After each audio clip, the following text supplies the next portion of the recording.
The year is 1914 and the location is an office in Whitehall, London. Outside, the city is buzzing with patriotic crowds and marching bands. Inside, the atmosphere is suffocating. A group of powerful men are staring at pieces of paper that look more dangerous than any German artillery. They are not looking at battle plans. They are looking at ledgers. Those numbers on the page are telling them something terrifying. The British Empire is running out of money. For more than a century, London has been the financial capital of the world. The pound is king. British banks fund railways in Argentina, mines in South Africa, factories in India. The empire feels invincible. But this war is different. This is not a small colonial conflict. This is not a limited campaign somewhere on the fringes of the map. This is industrial war, total war, a war that eats money the way a furnace eats coal. Within weeks of the first shots being fired, the men in that room realize a brutal truth. This war will cost more than the entire British economy can produce in a year. Even for an empire, that is a problem. They have three options. None of them are good. They can raise taxes, they can print money, or they can borrow. Taxes are already high. Raise them too far, too fast, and the home front will crack. Workers will rebel. Businesses will fail. The empire will eat itself from the inside. Printing money sounds easy. Just create more. But they know how that story ends too. Inflation, prices exploding, wages chasing shadows, savings evaporating, social unrest boiling over.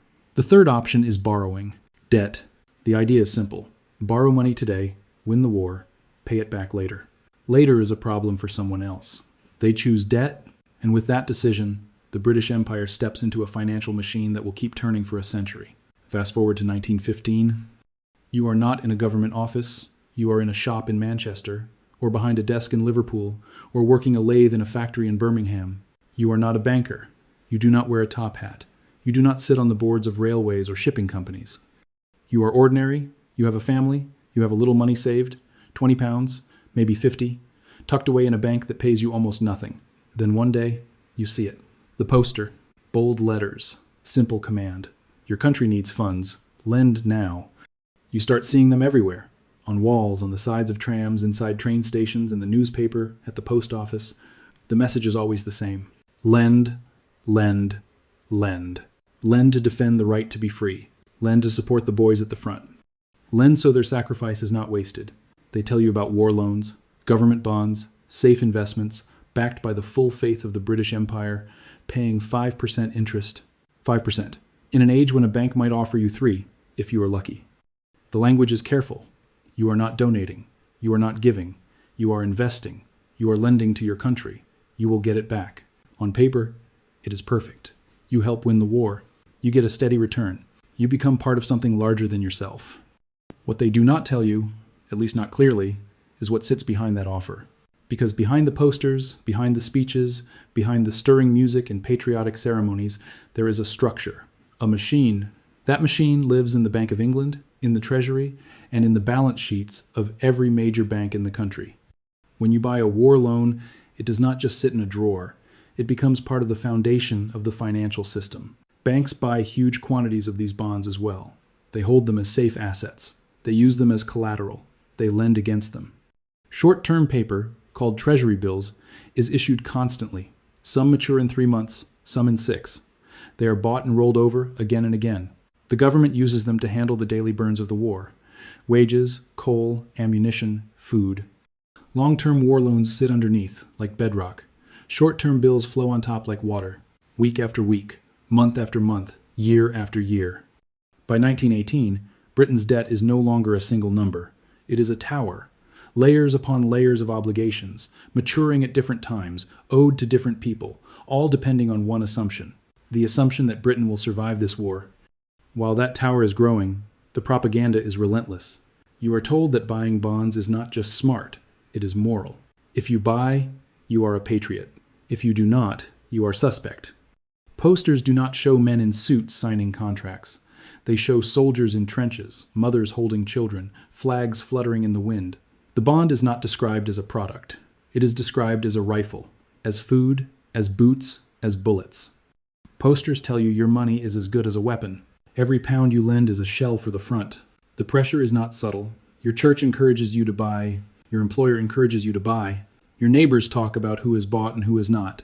People host war loan drives. Communities compete over who can raise the most. Newspapers print the numbers like sports scores.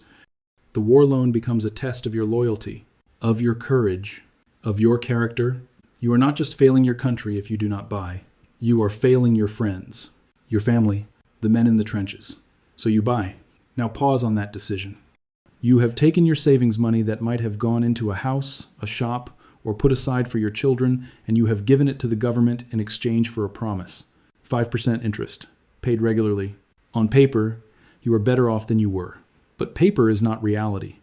Reality is prices. And in wartime, prices change. During the war, the cost of living rises. Bread costs more. Coal costs more. Clothing costs more. Some of this is because so many men are away fighting. Labor is scarce. Factories are stretched. Farmers are gone. Some of it is because the government has quietly allowed the money supply to expand. It has allowed inflation to nibble away at the value of the pound. This is where the story takes a darker turn. Because if you are earning 5% interest on your war loan, but inflation is running at 8, 9, or 10%, what is happening? On paper, your money is growing. In the market, your money is shrinking. Each pound you get in interest buys less than it did before. The real value of your savings is falling, even as the numbers in the ledger tick upward. That gap between the nominal rate and the inflation rate, that is the quiet fee you are paying to keep the government solvent. It is an invisible tax on bondholders, and as years go by, it adds up. The war finally ends in 1918. Armistice. Crowds flood the streets of London. Flags wave, bells ring, people dance. For one day, the city feels weightless. But the numbers have not gone away. In the Treasury, the ledgers are still open. The tower of debt built between 1914 and 1918 is still there. It is bigger than anything Britain has ever carried.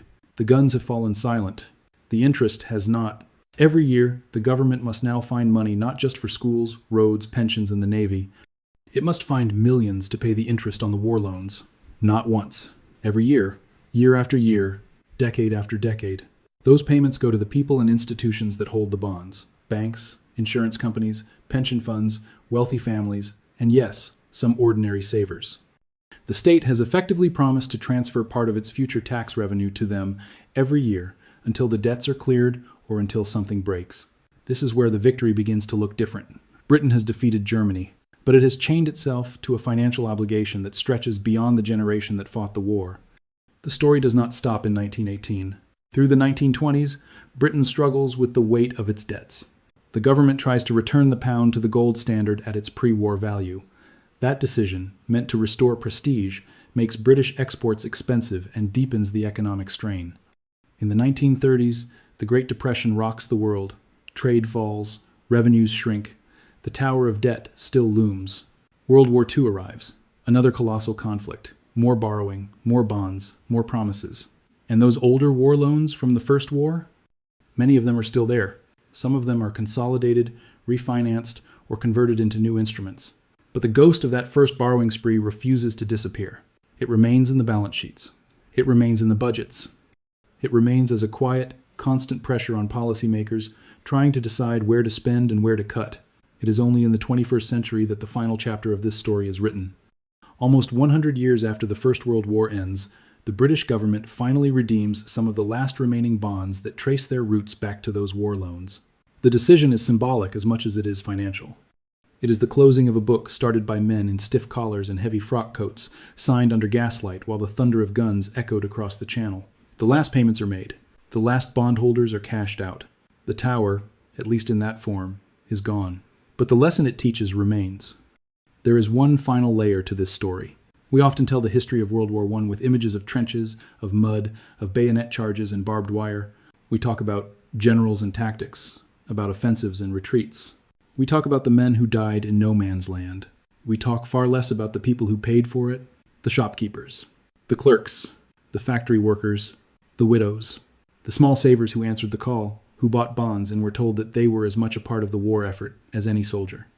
For many of them, the war never ended on paper. Their bond statements kept coming, interest kept arriving, sometimes late, sometimes devalued, sometimes eroded by inflation, but always tied to a decision they made years before, when a poster told them their country needed funds. The British state did not collapse under its war debts. It managed them, it restructured, it adjusted. But it did so by stretching the cost of the war across time, across generations. People who were not born when the first shells fell on Belgium ended up paying for them in taxes, in reduced services, in a slower economy, in opportunities that never materialized. That is what war debt really is. It is a way of taking the cost of a disaster and spreading it out so thinly across so many lives that no one can see the whole weight of it.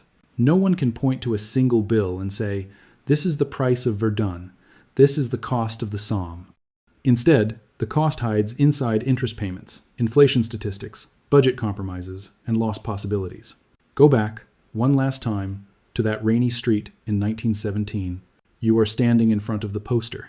Your country needs funds, lend now. You feel the pull of those words. You think of the men at the front. You think of your family. You think of what kind of person you are. You do not see the balance sheets in Whitehall. You do not see the Bank of England's discount window.